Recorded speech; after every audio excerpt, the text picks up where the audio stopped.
Hey there, starters! This is part 2 of my interview with Fizz Shah, an online entrepreneur and a fellow Londoner. Today, Fizz talks about how she created a new life for herself and her infant in a new country, her entrepreneurial ventures, and how she has created a laptop lifestyle around her online platform called I Have a Dream Show. If you haven't already, tune in to part 1 of my interview with Fizz when she shares her powerful story of how she ran away from home with an infant in her arms to find freedom from oppression and sexism. Let's shift gears now. Pick up your story in London. So you're in London with a new dream. Tell us, have you got a plan of how you're going to support yourself? Did you come here with, a bag full of gold? Right, what I had with me, I'll tell you what I had with me. I had, the only possession I had was a necklace that was worth about £8,000, you know? I had a few clothes and that's it. I had no plan, nowhere to live. I had the contact of my lecturer, you know, the English teacher. What I did was, the first thing I did is, with the help of her, I sold my necklace and I got some money, which is completely rubbish compared to what it was worth, but I did not care. And I just got a bit of money together, found a place to live. And I think because my daughter was my priority, I fell into a trap. I fell into a trap where I thought I have to work and work and work.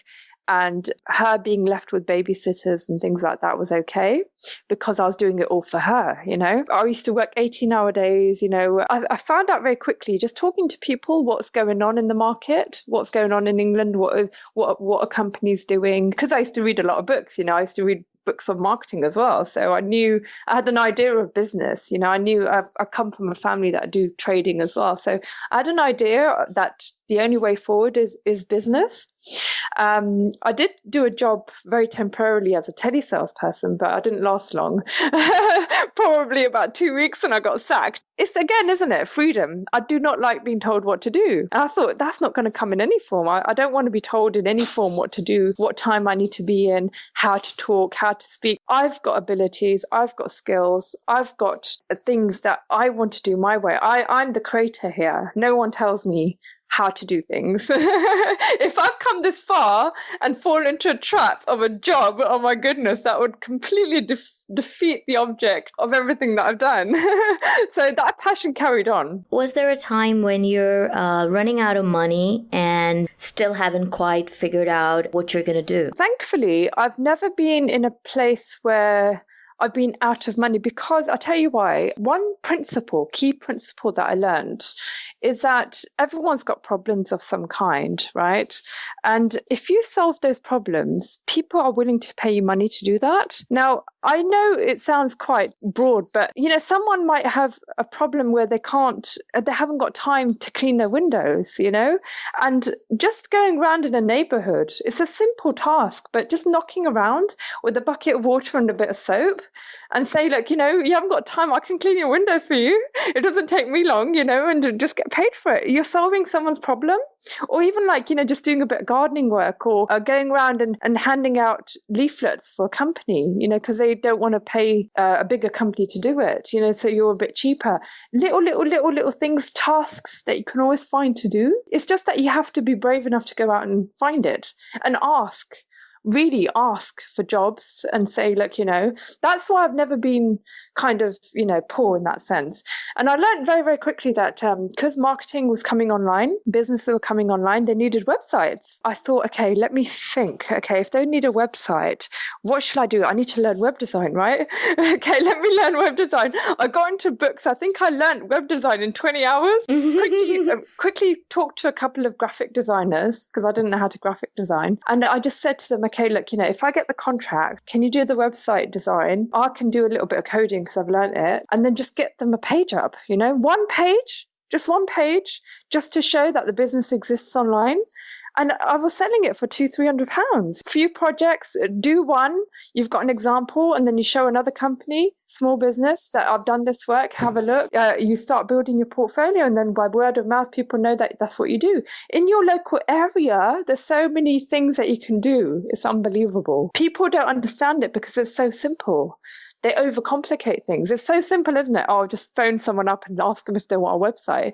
It's such a simple thing that they think, oh, it's too much, but it's not. It's really, really simple to just solve a problem. Find a problem and solve it. That's it. I like your perspective on entrepreneurship. It is basically about solving someone's problem. And if you can do that, then they will pay you for it. They will, because they feel obliged to. You've got the skill to do something for them, and you just show them. You just tell them, this is what I do. And they why would they say no to that? So is this your first business? You set up a little web design agency where you design and build websites for small businesses? That's correct, yes. And then I started expanding, helping them put their products online, and, slowly started expanding that. But I built a small team of 5 people that I started with the agency. But the trap I fell in, I tell you what, even having a business, you can fall into a trap of spending too long in your business. I was doing 18-hour days. My daughter was being passed from one babysitter to another. I think I saw my daughter at 7 a.m, kissed her, and I saw her at 9 o'clock at night. That's how bad it was, hardly spending. I mean, I'd left everything for her, and this is what I was doing to her. I mean, 2 years went by like this. It went so fast. I was so focused on just getting my feet stuck into this country that I just kind of forgot about her in a sense, I have to be honest. I thought, I'm doing it for her. And then I kind of felt her changing a little bit. I could feel that she was crying a lot. If I had her at weekend, she wasn't bonding with me. And I thought, do you know what? Something's not right. Then I analyzed. I thought, do you know what? This is not worth it. I had to reframe myself back to the original reason why I came here, and it was for her. So I think I made another strong decision. I said, look, I've got to find a better way now. Money isn't everything. It's about being there for your children. First, they're your priority, and another thing was, if you're not happy with your people that matter in your life, especially your children, that guilt kicks in. You're not a good performer at work anyway. Got that on your mind all the time. You're not happy, even though you're making the money. I mean, I was making about 4,000 or 5,000 a month, but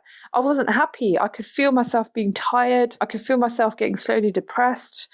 I could feel all these other health problems coming in, because internally I knew I was feeling guilt. That's where I decided. That's the second massive decision I made is that I've got to find a better way. My daughter's number one. Everything else is after that. I'm sure that all the mummies on the planet can relate to a mummy's guilt. When we don't put our kids first, even if it is for a short period of time, this guilt kicks in. It starts affecting your health. It really does, because it's naturally you want to be there for your children and you see them. And, with children, they can't really tell you what they want. There's so little. But you can start feeling that they're being disturbed. They want their mother. It's a natural thing. You need to be there for your children. So that's where I made the other decision. I shut down the agency. I made the strong decision. I didn't care about the loss. Just got to be brave and just put yourself in the uncertainty, because that's where the best version of you comes out. So when you shut down this agency, did you have any idea what your next business was? No idea whatsoever. Honestly, I just thought, I knew that I needed to do something online. So that's the two things I knew, It has to be from home. That's a must. It has to be around my daughter. The times that I'm with her, I cannot be disturbed. The times I've got free, what can I do in that time? Job was out of the question, because it's not not something that I can do. And it had to be something that I had to start online from home, something that I could leverage. The ideas were there, that spending 2-3 hours a day, what activities, the question I ask myself is, 3-4 hours a day I have, what can I do in these 3-4 hours that will give me the same income that I had with the agency? Does that make sense? That is an awesome question that I want to hear the answer to. And I'm sure everyone wants to hear the answer to. How can we make as much money in a few hours as we do when we're working full time? The answer is automation. Automation. Basically, what you do is you make an effort on one thing. It's the information age. So you have to look at your environment. What is going on in the environment right now? Information age. It's not industrial age, it's information age, right? So people pay for products. They pay for information. The other option is to spend hours and hours looking for your answer online and waste your time, or you can pay someone to have condensed information, your time. So the hour you spend would be equal to 10 hours you spend because someone's condensed that for you. Does that make sense? So that's what trading for information products. I mean, I don't think people still don't understand what information technology is all about, but it's basically someone like me spending 10 hours getting information together and putting it into a product online where I sell it, and it's selling 24 hours a day.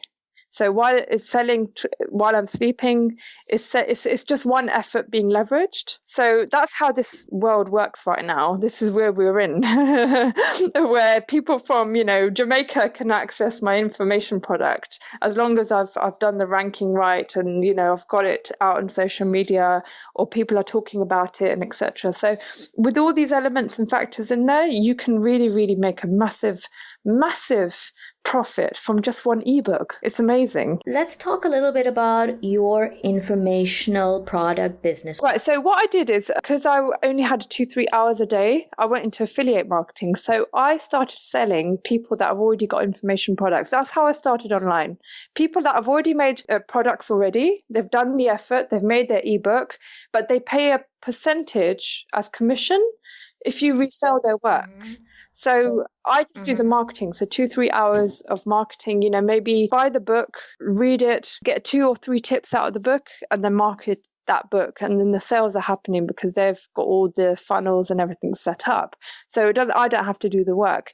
So I did that for a little while. What was the price range for these ebooks? $49 up to $200. Not a massively priced product. For you to make a significant amount of money or even as much money as you were making before, you'd had to sell a huge number of them. How did you make that happen? So what you do is you find out how to market that. So you can either do that through YouTube videos. You can start making small reviews of that ebook, what you like about it, how it can help people, give some information out of the book and teach people on it, and then lead them to the full product. You can start doing that through social media. You can connect with groups, on Facebook, just kind of get into conversation with conversations that are already happening. Say, for example, how to deal with a breakup. You'll get groups of people asking questions on Yahoo Answers even, how do I deal with the breakup? I'm feeling depressed or I can't get over it. And then what you do is when you read the ebook, you get loads of tips and then you just give those tips out in the answer and then just your ebook. That you're reselling, and then you just get sales out of that.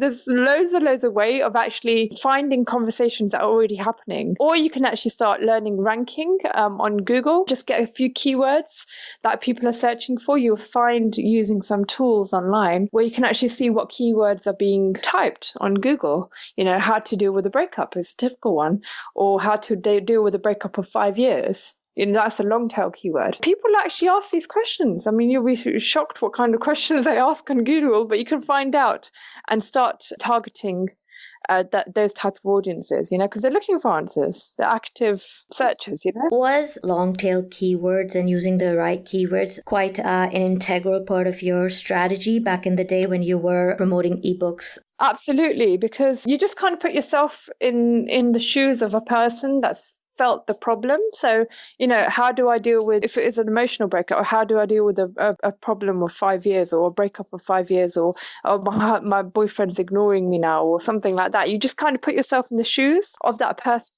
asking questions and that's how you can target. And, sometimes you need to search for long tail keywords that majority won't be using. You just kind of get creative, and you only get creative if you put yourself in the shoes of the person. So understanding your avatar. They might even put on weight. I mean, if you feel that, say for example, a woman breaks up, she might start comfort eating. That's an angle that you can get someone in. They might say, I'm putting too much weight on. And then if they're searching that, you can actually target those people. It could be because of a breakup. I mean, it's trial and error.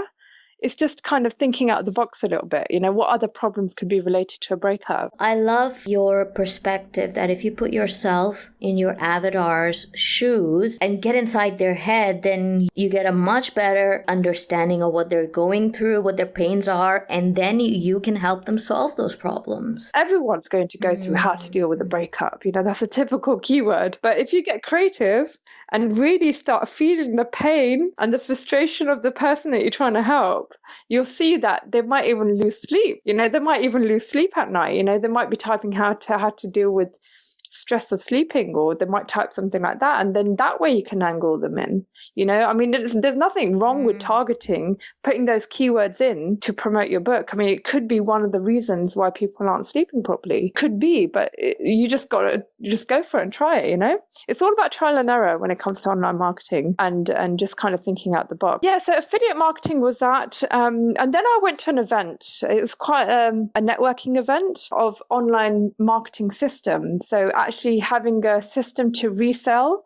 So it had much more higher quality products. You're still an affiliate, but you're selling higher ticket products. And I think the products went up to 10,000, 15,000, So I tried to explore that. I thought, okay, this is interesting. I've got the hang of selling $49 products, but let's have a look at selling higher quality products. So at that event, another change happened. These are people around the world, it was an event in America, and these people around the world, they all had dreams, they're looking for a reason how they can actually start a business and spend more time with their families. Everyone had different dreams there. And on the way back from that event, I had a breakthrough moment on the plane. I thought, oh my goodness, everyone's got a dream, I have a dream. Everyone that I've met has got dreams. Why not start a show called the I Have a Dream Show? And another way to leverage was by using other people's knowledge, experience, years of learning, and bringing them to a place where they can actually share their knowledge and experience and strategies of building businesses. So that's where that platform came. I Have a Dream Show platform, which is what I do now, where, people share their stories of motivation. It helps other people feel inspired, motivated. And then I've got a segment where it's Dream University, where people actually share specific strategies in their area of expertise. So if you've got a YouTube marketer, I don't have to use I don't have to learn YouTube marketing to teach it. I've got someone that's an expert. He's dedicated his life to it. And he's going to come on for an hour and give me the top 5 tips that he's learned in his journey as a YouTube marketer. Leverage, right? 1 hour of mine has just given someone 10 years of someone else's life. As you're learning from these experts that you're interviewing, you're not being selfish and keeping all the knowledge to yourself. You are actually sharing it with the world. The person that comes on, they get people coming to them as well because they're given the knowledge, so they get a way of getting new people to work with, etc. It's win-win. It's a platform where it's a leverage platform, basically. 1 hour again of my time is worth, 10 hours of someone's life condensed. The idea of leverage that people need to understand. They don't have to work hours and hours and hours. It's just find ways of how to shorten the gap, given value information for a short amount of time. Fizz, you interview experts who teach in the area of expertise. For instance, someone might be an expert in YouTube marketing and they teach it and you share that with your audience. What is it that your experts and your guests get out of coming on your show? And how do you monetize this venture? Basically, these people, especially in the Dream University segment, they've got products of their own. So again, the affiliate marketing kicks in. So I do a deal with the people. I say, look, if you get sales from the product that you advertise, I get 50%, or we work out something between us that they're using my platform to give the knowledge. It helps me and it also helps them get sales as well. So that's one way of doing it, actually offering their products and having commissions on the products that they offer. A second way is that if you get enough viewers and your platform becomes popular, then you can get sponsors. My platform is on business and marketing. Anything related to that, any products related to that, say, for example, lead capture page softwares and tools and things like that. Those companies want audiences. So I just approach them. I say, look, do you want to sponsor a show? Online marketers, they're going to use your products, your tools, and you can get your revenue back. And then they end up sponsoring the shows. So you get money that way. There's a revenue stream that when you've got your own platform, it's magical because There's so many ways you can actually monetize from it. It's like, you create your foundation, but there's so many branches that come out where you can grow. That's one way of doing it. So sponsorship. Second is your own products. Oh my goodness, because you're inviting other people or guests, they usually promote it to their audiences as well that they've built. What happens is you get their audience on your platform and they can have exposure to your products.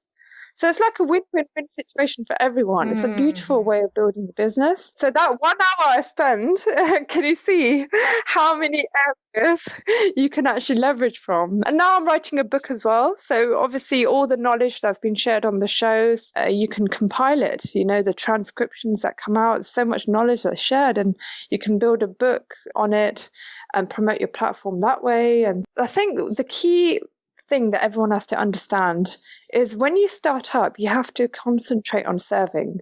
It's not about you at that time, If you serve other people, keep that as a focus on building your business, handle other people's problems, then, you're looked after.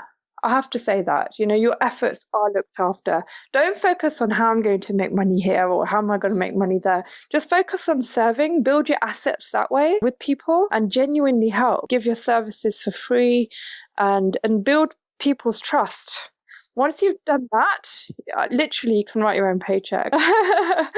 But, because that's it's a contribution you're making. You do get rewarded for that. So just keep that as your focus. I think the more people focus on making money, the less they make. They don't succeed that way. It's not long-term strategy. Long-term strategy is building your brand and building your name and making it valuable to people because you serve. And you're a giver. I love that advice. For anyone starting anew with a dream of a business, focus on serving. It should be plastered everywhere around you. Serve. So instead of having goals like I'm going to make 50K this month, the goal should be to serve, 5,000 people this month. I mean, it's a good idea to get your numbers right because but I think too much focus is how much money am I going to make? It's on that and it's not about people. And it's people are just numbers then. And I think that's the biggest mistake a business owner can make. It does happen. People in marketing, online marketing especially, they just treat people as numbers, conversions, I'm going to send out this offer to 1,000 people, 10% will convert, 10 blah, blah, blah, all that rubbish. But it's a short-term strategy. Building a brand, value and credibility and all that is much, much more important for your sustainability. The curve of every business owner goes through a curve. If you want that curve to stay up, right, at your peak, if it's up, then keep on serving. That's how you keep your line up and rather than going down the curve. If I was to break it down for our listeners, you talk about multiple revenue streams that are available to anyone in online marketing, but that you are specifically leveraging. And you said number one is sponsorship on your show, and another was affiliate commissions from experts that you bring on your show. They're able to promote their services to your audience. You get a commission off it. The third one that you talked about was that now these experts promote your services to their audience. And is there any other revenue stream that you've got going on right now? Because I've built a platform now and I know how it works, I can actually help other people do the same. So I've got students who I help them build their platforms, and you build your courses around that. So you can have a mastermind, you can do one-to-one coaching. I usually do masterminds because it's more leverage, obviously a group of people together in a class and doing it for 12 weeks and set them up, just set them up, give them all the knowledge that you've gained and set them up with their own channels so they can actually go and do what you're doing. So duplicating your system, because people don't know this knowledge. They don't know how to do it. They don't know about branding, marketing, positioning. They don't know about how to set up a platform to cater for a certain group of people. You've gone through the process, so you can coach that. You can teach that. People are afraid to teach because they think they're not ready or they're not good enough. To tell you the truth, you're always a couple of steps ahead of people that haven't even got started yet. So you've always got something to teach. So be brave enough to go and teach what you know and help other people. If anyone wanted to work with you, to be coached by you to build and leverage and monetize their own platform, what's the best way for them to get in touch with you? I've got a website called the ihaveadreamshow.tv. You can drop me a message there. You can just start with what you want to do. Just get clear. I think clarity, you probably know this as well. Being clear on what you want is the most crucial part, and not catering for everyone. That's another thing that business owners get trapped with. They feel that if they don't cater for that person and that person and that person, they're going to miss out. It's not about that. It's about getting a group of people, really, really identifying your avatar, one person that you can help, and people will join your business or, whatever your services are, because they will identify that they need that too. Does that make sense? There's a girl, Absolutely. I'll give you an example. There's a girl that I've been helping out recently. She's got candles, right? And she does her hand artwork craft on candles. And she goes, I can do this for business owners so they can set their goals. I can do this for couples in marriages, for weddings. I could do this, I could do that. I go, look, just tell me one person that will benefit from your candles.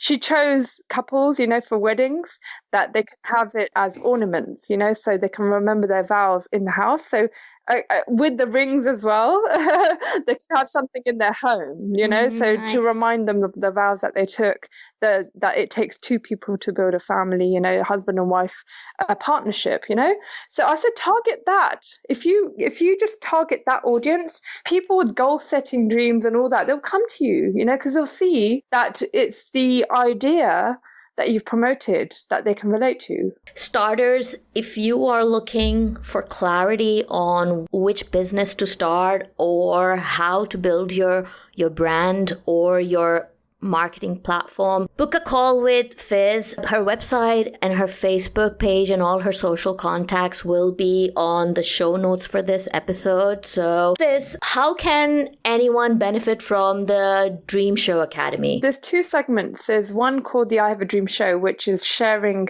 the stories of entrepreneurs, how they got to success. Because what it is, we see how they are today, but we don't know of the struggles, of how the challenges they overcame, the discipline that's required to become successful. So that shares that area to keep you motivated and teach you about discipline, how to become a person worthy of success.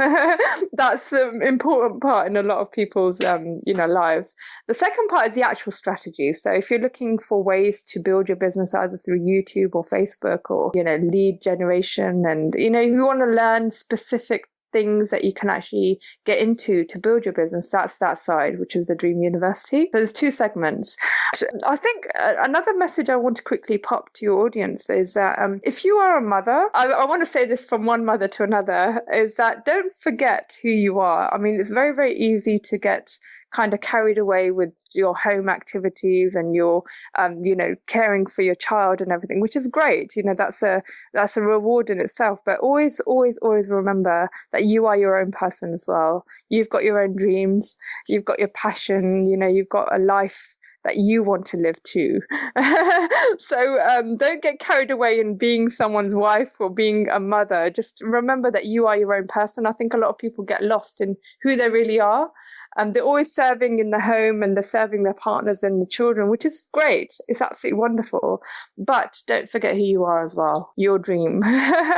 Keep dreaming big. Starters, dare to dream. Check out Fizz's story of how she created her dream life and how she can help you create yours as well. Fizz, thank you so much for joining us today, going deep and personal with us with your story today and giving us lots of advice on how to start a business, how to leverage our time and how to leverage our connections. Before we part, tell us what's the next most exciting thing that you're working on that you'd like to give us a little bit of a sneak peek to, and then we'll say goodbye. I think the next one is my book launch, which is called 9 to Shine. Now, I've actually condensed 9 things that you need to do to shine, not only as a business owner, but in life as well, as a person, and keep the balance in life. It's not all about wealth creation. Wealth creation is amazing, but also to keep a balance spiritually as well. How to be a good person morally, not get carried away with the glitter of the world, but have a longer vision in life to be successful in all areas, So 9 to Shine book is something I'm working on, and I can't wait